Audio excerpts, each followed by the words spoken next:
ጤና ይስጥልኝ ተመልካቾቻችን፣ እንደምን ውላችሁ አምሽታችኋል? በላይ በቀለ ነኝ። ዋና ዋና ነጥቦቹን በማስቀደም እንጀምራለን። አሜሪካም ከኢራን የተላከ ረቂቅ የመግባቢያ ሰነድ ደርሷታል መባሉን ዋይት ሃውስ አስተባበለ። ፕሬዝዳንት ትራምፕ ኢራን ያበለጸገችውን ዩራኒየም አሳልፋ ብትሰጥም የማዕቀብ እፎይታ አታገኝም ማለታቸው ውዝግብ አስነስቷል። በኢራን ዋና ከተማ ቴሄራን አቅራቢያ በሚገኝ አውሮፕላን ጣቢያ እሳት መነሳቱ ሲነገር እስራኤል አዲሱን የሐማስ መሪ መግደሏ ተረጋግጧል። ሌሎችም አሉን። አብራችሁን እንድትቆዩ ጋብዛለሁ።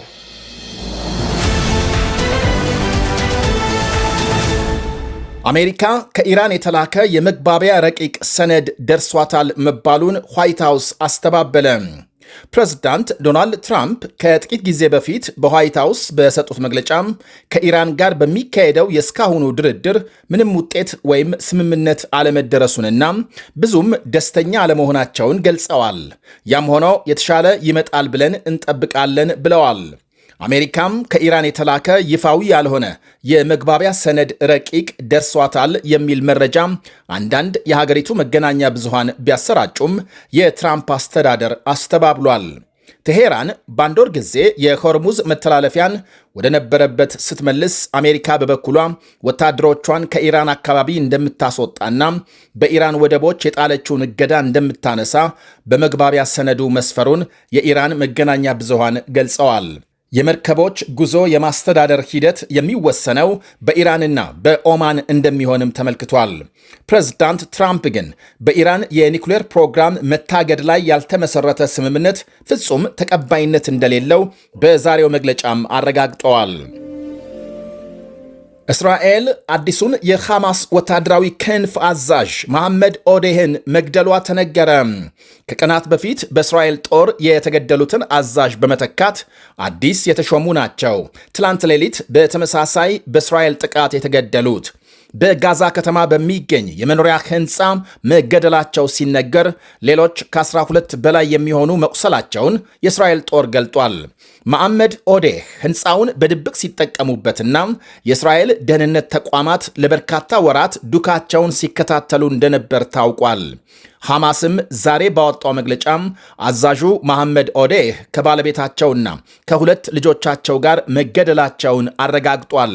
በማዕከላዊ ጋዛ ከተማ ትላንት ሌሊት ለአረፋ በዓል መንገዶች ደምቀውና በግርግር ተሞልተው ባሉበት ጊዜ ነበር የእስራኤል ጦር አዛዡ የሚገኙበትን ሕንፃም የመጨረሻ 3 ፎቆች ላይ ጥቃት የፈጸመው ተብሏል።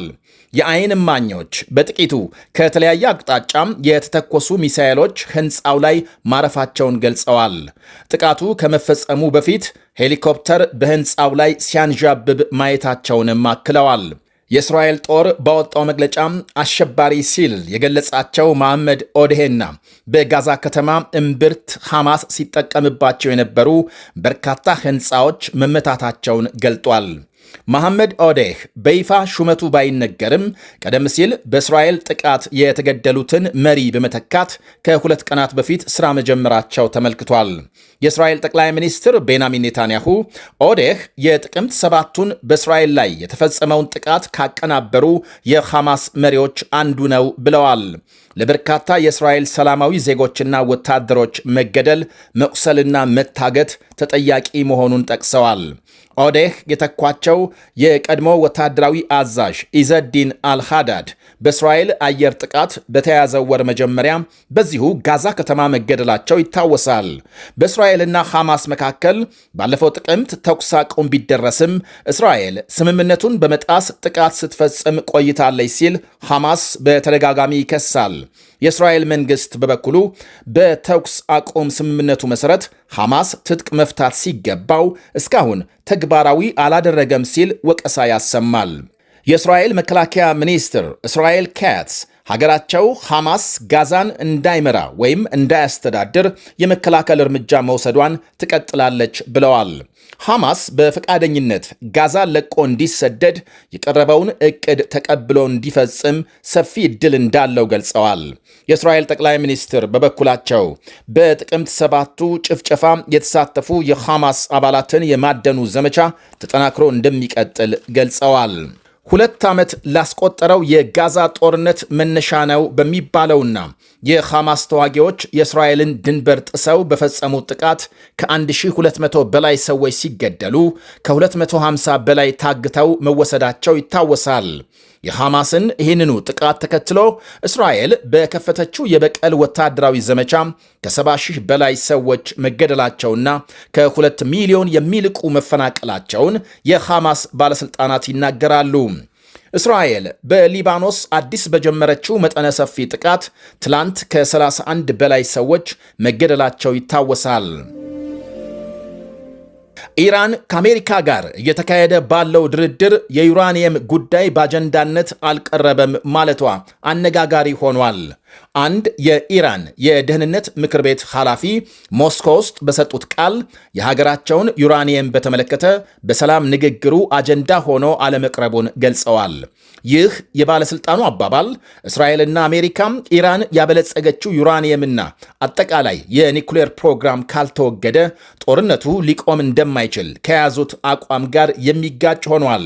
የአሜሪካ ፕሬዝዳንት ዶናልድ ትራምፕ የኢራን የበለጸገ 440 ኪሎ ግራም ገደማ ዩራኒየም ወደ አሜሪካም አሊያም በሌላ ስፍራ ተወስዶ እንዲወገድ ይደረጋል ብለዋል ትላንት ባሰራጩት ጽሑፍ። ከዚህ አኳያ አሁን የኢራን ባለሥልጣኑ ዩራኒየም አጀንዳ ውስጥ የለም ማለታቸው በሁለቱ አገሮች መካከል ሊደረስ ተቃርቧል በተባለው ስምምነት ላይ ተጽዕኖ እንዳያሳድር ወይም ጨርሶ እንዳያከሽፈው ተሰግቷል። እንደተባለው ዩራኒየም በሰላም ንግግሩ ካልተካተተ አሜሪካም እንዴት ድርድሩን ልትቀጥል ቻለች የሚል ጥያቄም አስነስቷል። ራሳቸው የአሜሪካ ባለሥልጣናት ከኢራን ጋር የተጀመረው ድርድር በስምምነት ሊቋጭ መቃረቡን ባለፉት ቀናት በተደጋጋሚ መናገራቸው ይታወሳል። በሁለቱ ሀገሮች መካከል በሚካሄድ ድርድር የኒኩሌር ፕሮግራም፣ የሆርሙዝ መተላለፊያ መከፈት፣ በኢራን ላይ የተጣሉ ማዕቀቦች እንዲነሱና በውጭ የታገደባት ገንዘብ እንዲለቀቅ የሚሉት ዋነኛ ነጥቦች መሆናቸው ይነገራል። ይህ በእንዲህ እንዳለ ፕሬዝዳንት ዶናልድ ትራምፕ ኢራን የበለጸገ ዩራኒየም አሳልፋ ብትሰጥም ምንም አይነት የማዕቀብ እፎይታም አታገኝም ማለታቸው ተሰምቷል። ማምሻውን አልጀዚራም የአሜሪካ መገናኛ ብዙሃንን ጠቅሶ ምሽቱን ባሰራጨው ዘገባ ኢራን ለኒኩሌር መስሪያ በከፍተኛ ደረጃ ያበለጸገችውን ዩራኒየም አሳልፋ ብትሰጥም ተጥለውባት የቆዩ ማዕቀቦች እንደማይነሱ መግለጻቸውን አመልክቷል። ምክንያቱን በዝርዝር አላብራራም። በሌላ ዜና እስራኤል በደቡባዊ ሊባኖስ ከተወሰነ አካባቢ ነዋሪዎች ለቀው እንዲወጡ ማስጠንቀቋን ተከትሎ በሄዝቦላህ ማዘዣ ጣቢያዎች ጥቃት መክፈቷም ተነግሯል። በሌላ በኩል በኢራን ዋና ከተማ ቴሄራን አቅራቢያ በሚገኝ አውሮፕላን ጣቢያ እሳት መነሳቱን ዘገቦች አመልክተዋል። አልጀዚራ ምሽቱን እንደዘገበው በአውሮፕላን ጣቢያው ሕንፃ ምክንያቱ ያልታወቀ እሳት ተነስቷል።